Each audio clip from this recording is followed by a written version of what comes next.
Hello everybody. In this video, I want to talk about something I did recently. It was a financial purchase that I made recently that affects, my overall finances. So I wanted to make a video talking about this. And it's pretty big. Well, I guess in the realm of how big my portfolio is, I guess it doesn't affect it that much, but it does a little bit. So I wanted to talk about it. And that is, I bought a new car. So I bought the Hyundai Ioniq 5, the 2025 Ioniq 5. And this is my first electric vehicle, fully electric. Before I drove a Prius, a hybrid. So, it was a hybrid vehicle, but it used both gas and a hybrid battery. But the Ioniq 5 that I have now, it's fully electric. So I have not been to a gas station since I've owned it. And I've been getting used to charging it. There's a lot to get used to from my old car to my new one. My old car was a lot smaller. I had the Prius C, so it wasn't even just a regular size Prius. It was like a smaller version of a Prius. And it was so easy to do U-turns, get into parking spaces, etc. I mean, it was so easy to maneuver around in that thing and get into tight spaces. The Ioniq 5 is much larger than my old vehicle, so I've had to get used to parking differently, and I can't do the same U-turns that I used to. I've tried and I get stuck. So there's some things that are a bit difficult with I have to adjust to the Ioniq 5 because it's so big compared to my old car. Financially, now what I did was actually did a lease. Now the Ioniq 5, according to the website, the starting MSRP is $42,600. But I did a lease offer, so there's a featured lease offer on the website right here for the SE model, which is what I got. I got the SE, which is the base model, but even the base model, to put things in perspective, my old Prius C was from 2012. So it's 2025 right now, so 13 years ago that car was made.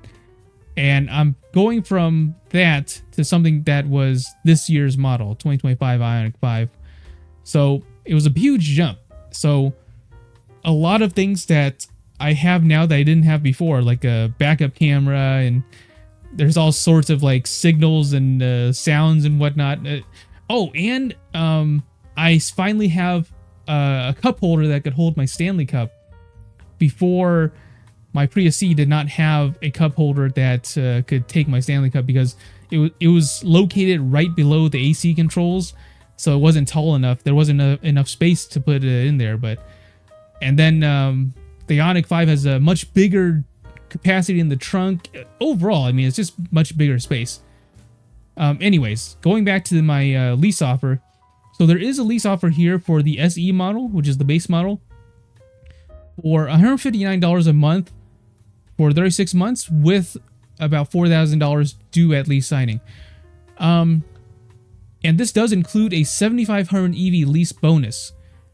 So I live in California, and for the Ioniq 5, you get sort of incentives, right? For example, a 7500 EV lease bonus for the Ioniq 5 lease. So I took advantage of that. Right now, the EV tax credit has not gone away yet. So that's why I did it before that went away, to take advantage of this 7500 EV lease bonus to bring the total amount down.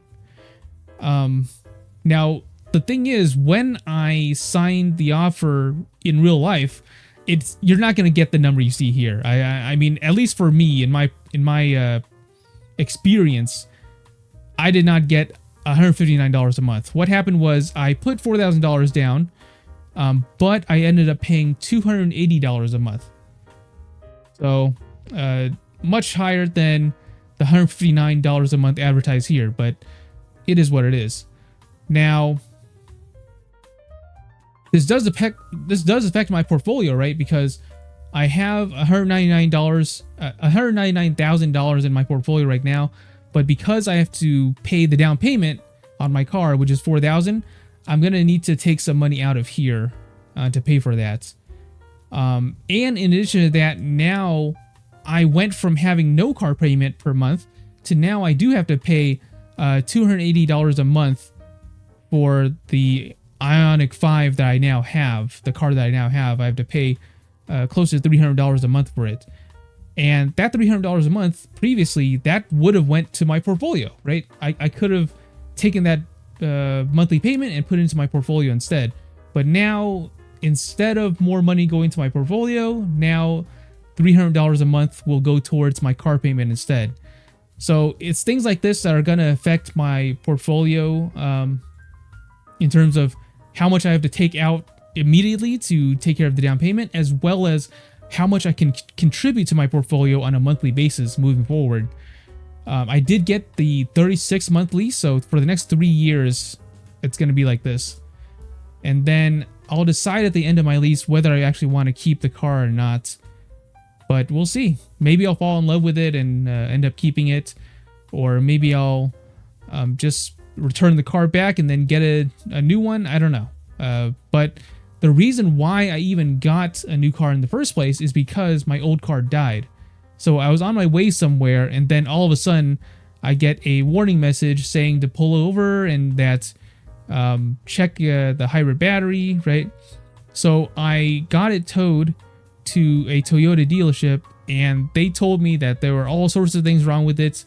The most important one being that the hybrid battery died, so I needed to get it fixed. But they said it would cost like at least $10,000 total for all the repairs. And I'm like, okay, I could spend $10,000 fixing this old car from 13 years ago, or I could put that $10,000 towards something else, like getting a new car, right? So that's what I decided to do. Instead of paying $10,000 to fix my old car from 2012, I decided to put that money towards getting a new car. So that's what I did. So, you know, I opted out of paying the 10 grand to pay for the repairs, but I still have to, you know, find a way to pay the down payment for the new car that I got, as well as the monthly payments as well. So I need to figure out a way to do that. I think I can handle it. It'll just be a little bit, you know, tighter than what I'm used to in terms of my budget. Because before I would put a lot of money into my portfolio, but now it's going to be less. But on the plus side, I've been enjoying my new car. I like it. It's taken some getting used to. What I was afraid of before I got an EV was the charging, right? I thought that, because I wasn't used to it. I'm so used to going to a gas station and pumping gas. But since I've gotten my EV, I've gone to different stations, you know, figure out how to pay for it, plug it in, etc. And it was a new thing for me, but now I think I'm getting used to it. A lot of the times, I thought that, well, before I started doing this, I thought that I would have to wait, right? There would be a lot of waiting time, but realistically, there really isn't, at least in my experience. Usually when I plug in my car and charge it up, I just plug it in and then just leave it, right? I just leave it to be and then come back later. So there's really not that much waiting. For pumping gas, what usually happens is I go to the gas station and I'm there the entire time, right? I'm there for the whole experience. Paying for it, pumping gas, standing next to my car, waiting for it to fill up. So I'm there the entire time. But with charging EVs, it's much different. You don't stand there the entire time your EV's charging. Well, at least I don't. The way that I charge it, I don't. I just plug it in and then go off and do my own thing.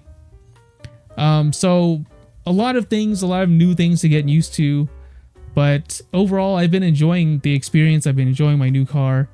And I just wanted to make this video to let you guys know that I bought a new car recently, because it is a pretty big financial purchase that will affect my finances and my portfolio moving forward. So I wanted you guys to be aware of that, at least. All right, so that's pretty much it. That's all I have to say about this topic. I hope you guys enjoyed watching me talk about me buying a new car and my experience, as well as the effects it'll have on my finances and my portfolio. And that's pretty much it for this video. If you guys like this type of content, please make sure to like and subscribe, and I'll keep on making more of these videos. Thanks so much for watching, and I'll see you guys next time. Bye.